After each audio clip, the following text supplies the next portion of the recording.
Imitons Saint Joseph.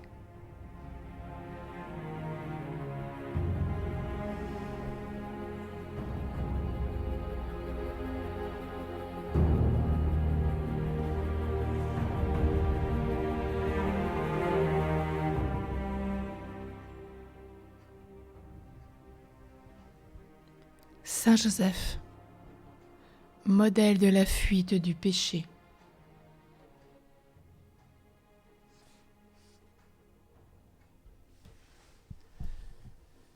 Nous voudrions nous attacher à Dieu seul. Nous voudrions nous y attacher pour toujours. Trop souvent, nous sentons dans notre cœur tout le vide que laissent après elles les vaines jouissances de la terre. Nous éprouvons de tristes regrets qui accompagnent l'oubli de la loi de Dieu et la transgression de ses commandements. Nous connaissons et nous redoutons notre faiblesse.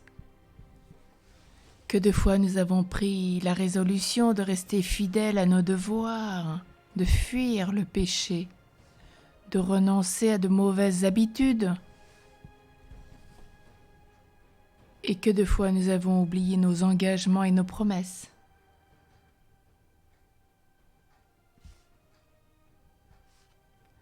Au-dedans de nous-mêmes, nous ne trouvons que misère fâcheuse, disposition inconstante, lutte et combat. Au dehors de faux amis nous sollicitent et nous entraînent. Nous connaissons leurs voix trompeuses, souvent nous avons été la victime de leurs conseils, et cependant, nous ne leur opposons qu'une faible résistance, et nous nous livrons à eux. De toutes parts, nous ne voyons que pièges et embûches. Ici, de mauvaises lectures nous sont mises sous les yeux. Là, des entretiens dangereux viennent frapper nos oreilles. Nous nous sommes adonnés aux moyens des nouvelles technologies, peut-être télévision, ordinateur, les réseaux sociaux, Facebook, Instagram, etc., avec une dépendance énorme, soi-disant tant d'amis sur Facebook, sur Instagram, qui ne sont qu'un leurre, qu'une façade extérieure. Ici, les plaisirs du monde s'offrent à nous avec tout ce qu'ils ont de séducteur. Des exemples perfides nous assiègent et nous ébranlent. Peut-être nous donnons-nous à des addictions. Ô Saint protecteur Joseph, que pouvons-nous faire au milieu de tant de périls?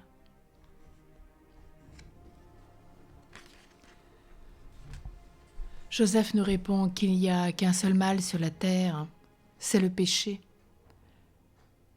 Les souffrances, les maladies, les adversités, la mort même ne sont pas de véritables maux. Elles peuvent au contraire contribuer à notre éternelle félicité et rendre plus brillante la couronne qui nous attend dans le ciel. Mais le péché, c'est le souverain mal. C'est le seul mal véritable à craindre et que nous devons fuir comme notre plus redoutable ennemi. L'âme vivant dans le péché présente le spectacle le plus hideux que l'esprit de l'homme puisse imaginer. Le démon en a flétri toute la beauté, il règne en tyran, il la couvre de plaies, de boue, d'une lèpre honteuse. S'il nous avait été donné de voir le déplorable état d'une âme livrée au péché mortel, quel sentiment d'horreur nous éprouverions et combien nous désirerions résister aux tentations qui nous environnent.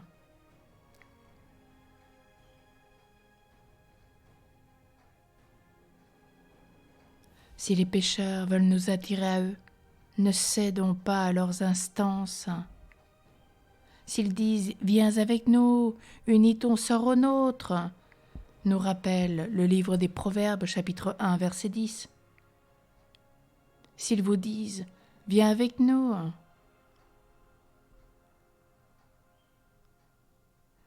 Ne les suivez pas. Éloignez votre pied de leur sentier, nous rappelle le livre des Proverbes au chapitre 2, verset 13. Ils se fatiguent dans le chemin du vice. Ils se hâtent vers l'abîme. Leur souffle est un poison et leur contact donne la mort. Défions-nous de leur langage et de leurs caresses. Ne les appelez pas vos amis. Ils vous haïssent véritablement et ne cherchent qu'à vous plonger dans les malheurs irréparables. Fuyez le péché et ceux qui le commettent. Si vous vous plaisez dans l'assemblée des méchants, bientôt vous deviendrez semblables à eux. Vous vous éloignerez de votre Dieu, vous perdrez la douce paix de l'âme et vous avalerez l'iniquité comme l'eau. Quel affreux malheur, il n'y a un point de plus grand en ce monde. Alors que ce temps de carême soit pour nous un temps de changement radical. Combien qui, comme nous, peut-être ont dans le cœur « Je ne veux point faire le mal, je ne veux point me ranger au nombre des ennemis de Jésus. » Et puis, on manque de vigilance. Une occasion dangereuse s'offre à nous et nous sommes exposés au péril. La coupe des faux plaisirs nous est présentée et nous y posons nos lèvres. On nous dit « Vois, nous te couronnons de fleurs, les fêtes et les rires embellissent notre vie, venez prendre part à notre félicité. »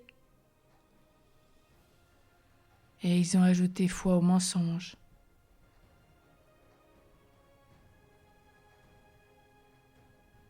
Il ne nous faut pas porter la main aux fruits défendus, séduits par des paroles du serpent. Vous vous rappelez la Genèse au chapitre 3, verset 5. Vous serez comme des dieux. Vous serez comme des dieux. Et maintenant, ils ne connaissent plus d'autre joie que la joie fausse et licencieuse du pécheur.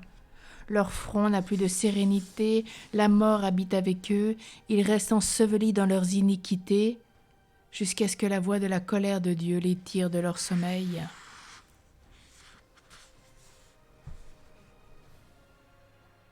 Demandons au Seigneur cette lumière vive et pénétrante qui fait découvrir toute l'horreur du péché. C'est peut-être la grâce de ce carême de voir l'état de notre âme, d'aider nos frères et sœurs à en sortir et remercier nos frères et sœurs qui nous aident à sortir de nos propres structures. Cette lumière qui marche comme un flambeau devant l'âme pieuse et attentive pour éclairer ses voies, que nous soyons lumière auprès de la lumière qu'est Jésus. Avec Jésus, les illusions tombent, les ténèbres cessent, le bien se montre avec ses charmes ravissants et le mal, dépouillé de tous ses faux prestiges, apparaît dans toute sa laideur. Alors oui, imitons Saint Joseph dans sa fuite en Égypte. Quand nous nous trouvons dans l'occasion du péché. Un ange de Dieu l'avertit de quitter la Judée. Il se lève à l'instant même. Cet ordre lui est donné pendant la nuit. Il ne retarde pas son départ d'un moment.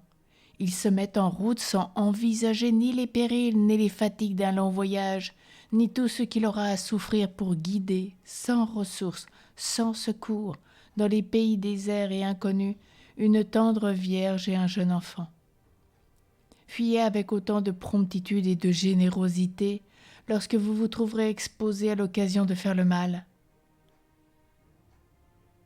Votre ange gardien, la voix de votre conscience, un directeur spirituel zélé, un ami ou une amie fidèle vous avertissent du péril qui vous menace. N'hésitons pas, ne balançons pas, Dieu viendra à notre aide et il nous récompensera. Par sa fuite, Saint Joseph a conservé Jésus en le dérobant à la fureur de ses ennemis, et nous, en fuyant le vice et tout ce qui pourrait nous y entraîner, nous conserverons aussi Jésus qui est le plus précieux, le seul trésor de notre cœur. Alors en ce jour, évitons avec soin toutes les occasions de péché et rappelons-nous cet oracle de l'Esprit Saint. Celui qui aime le péril, y périra. Ecclésiastique 3, 27. Celui qui aime le péril, y périra.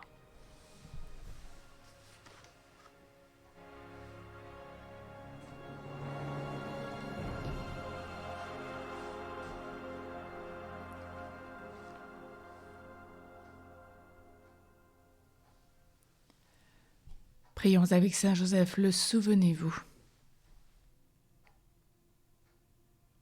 Souvenez-vous, ô très chaste époux de Marie, mon aimable protecteur Saint Joseph, que l'on n'a jamais entendu dire que quelqu'un ait sollicité votre protection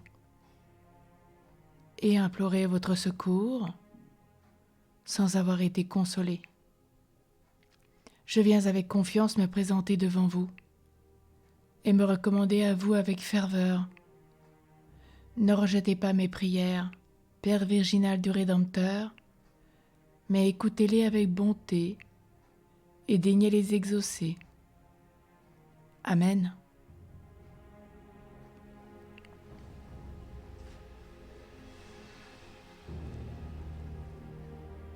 Saint Joseph, modèle de celui qui fuit le péché, prie pour nous.